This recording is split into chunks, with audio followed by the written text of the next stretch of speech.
What would happen if you couldn't see any of your cards? What if, just like some of the bosses, every single one of your cards in hand were flipped face down from the very beginning? That's what I attempt to try out. However, instead of showing you all of my failures, I'm going to jump straight into the best run when I give the challenge a whirl. Will I be able to make it through and win? Guess you'll need to watch to find out as I try to beat Balatro, but all of my cards are face down. Now on this run, I learn of a tactic that will become crucial to winning this challenge: the sorting algorithms. To explain, let's take a look at the internal code of Balatro. Within the game's code, ranks are ordered from aces to twos. Simple enough, but when it comes to the suits, that's when it becomes slightly trickier. Each suit comes in a priority list, and this is hard-coded to be spades, hearts, clubs, and then diamonds. With this knowledge, I decide early on to try and go for flushes. But how do I know when I've got a flush? Well, the thing is, I don't, but I can increase my chances of having one. You see,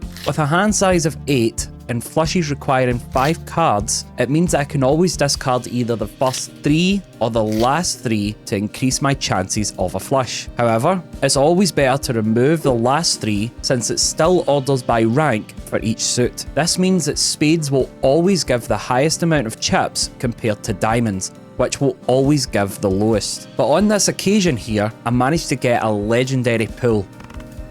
Wow! Okay.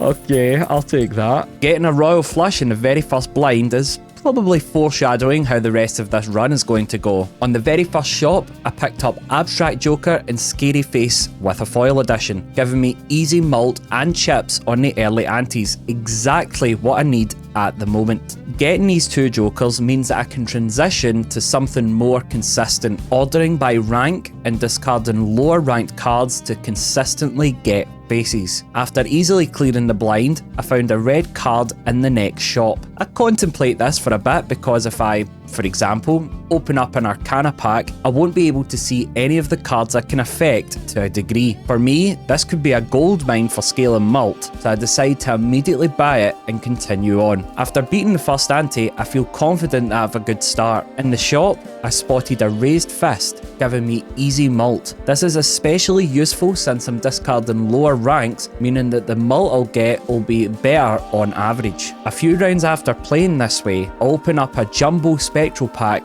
to hopefully get something that could change my luck. I spot the soul and decide to take a chance. It pays off when I'm bestowed. Gotta take the soul surely. Per KO. Okay, now, from then on, I feel that nothing can go wrong. After clearing the boss blind, I end up buying a Temperance. My thought process is that I can generate some easy money through duplicating them, allowing me to potentially pivot if things go awry. Also decide to buy Director's Cut, which will help to reroll blinds. Of course, I'll only reroll ones that affect my strategy and not the ones that have cards face down, since it's not exactly going to make a difference anytime soon. After easily clearing a few blinds, I found Misprint in the shop. Now, this could be potentially useful as there's a secret with Misprint. Occasionally, it will flash what card will be coming up next, meaning that I could have more information to work on and make better decisions. However, I take a risk and don't pick it up. Let's just hope that it doesn't bite me in the arse later on. Before I leave the shop though, I take a glass King of Clubs from a standard pack, hoping to maybe make more of these in the future. At the next shop, I swap out the Abstract Joker for the Castle, since I'm discarding a lot,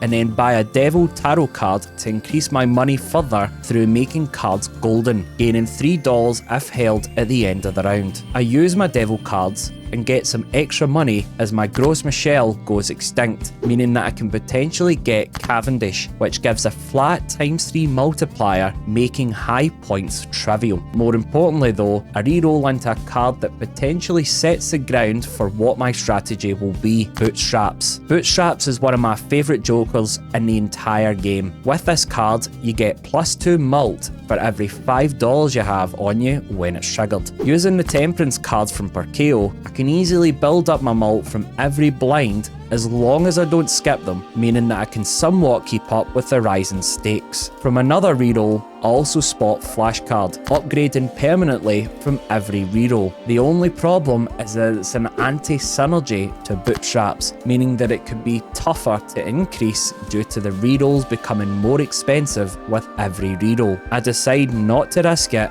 in the hopes of finding jokers to go along with bootstraps, like To the Moon, which gives more interest, or Bull, which will complement bootstraps by giving 2 chips for every dollar you have, helping to bolster the score further. Strolling through the next round with ease, I pick up the elusive Hanging Chad. Whilst a powerful card in its own right, I'll need to rely on luck to utilise it to its full potential. After seeing the boss blind as the needle, I get slightly nervous and reroll the blind. I'm gonna reroll.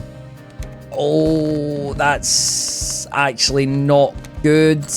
Unfortunately, it goes onto the pillar, which I'd argue is worse in this situation, since none of my faces are going to give any chips, due to most likely being debuffed from the previous 2 rounds. Oh, beautiful. Let's go. Let's go, let's go. That's good.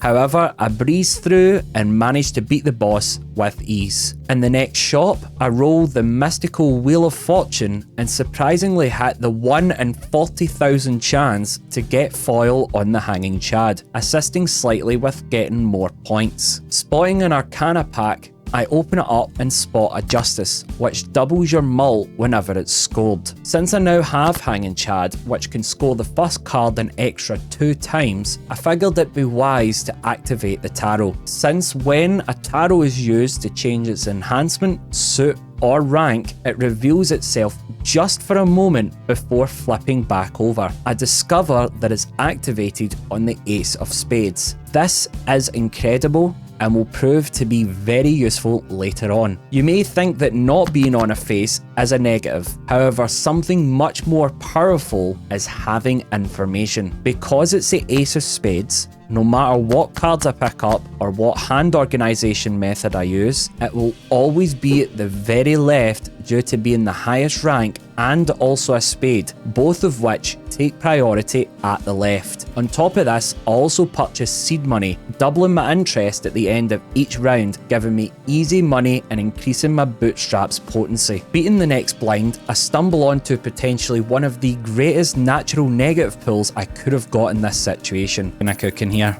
And we've got seed money as well. Mail-in rebate! With mail-in rebate, a random rank is chosen, and if it gets discarded within that round, I get $5 per card. However, whilst I'm overjoyed at getting more money, I think about another strategy regarding the mail-in rebate. I could potentially gather information as to what cards I have due to giving money when it's discarded. If I organise by rank, it means that I know exactly where the cutoff point is, letting me make an informed decision as to what cards to play next. I'm able to breeze through until I hit the boss where all of my cards are drawn face down after each hand played. Oh, bad news! What? The boss blind. It's made my cards get drawn face down. Oh no!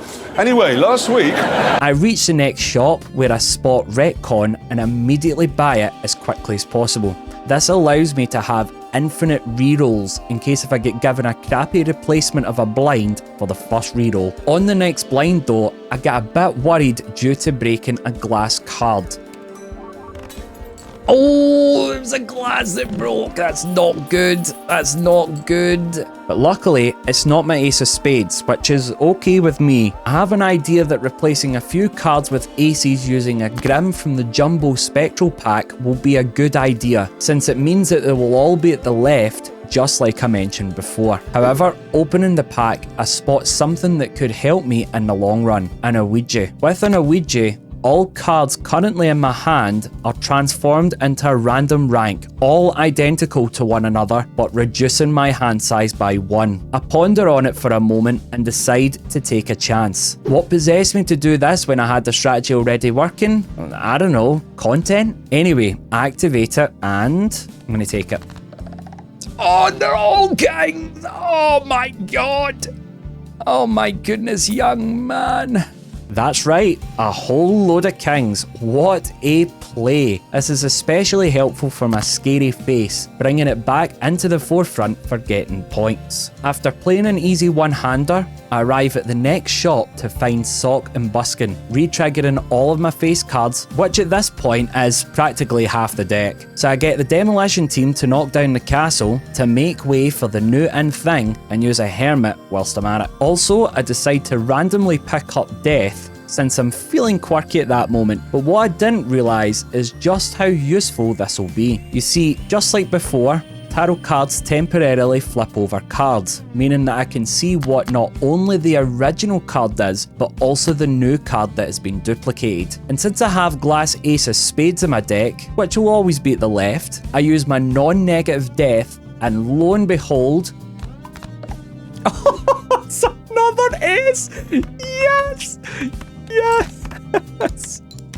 I end up creating a copy of the Glass Ace. Things seem to be only getting better from here, finding the paintbrush voucher in the shop, allowing me to hold an extra card in hand, meaning that I can discard more without worrying about throwing away as many faces. I use a Justice and it activates in a King, which would be even better as a backup in case push comes to shove. Within the next round, I find out Mainland Rebate is set to Queens, and since there's so many cards to the left, I decide to take a chance and use a death on the leftmost card. Okay, so at that point, fortunately it was our good old Glass Ace again, which I decide to copy once more using the full I'd picked up from before. To add even more good happenings on top of this, I get holographic on my Perkeo from yet another Wheel of Fortune. Why can't I have this luck all the time? Anyway, after clearing the 0 discards boss blind with minimal effort, I reach the final ante where I spot the special boss blind, the Cerulean Bell. Now, obviously, I could keep re-rolling, but it would mean that my money gets reduced and therefore the mult for my bootstraps. Every piece of score counts at this moment. After clearing the small blind and then proceeding to get my first 5 of a kind on the big blind, I fear nothing bad will happen. Then I reach the Cerulean Bell. 2, 3, 4, 5, let's do that. And it's a flush 5.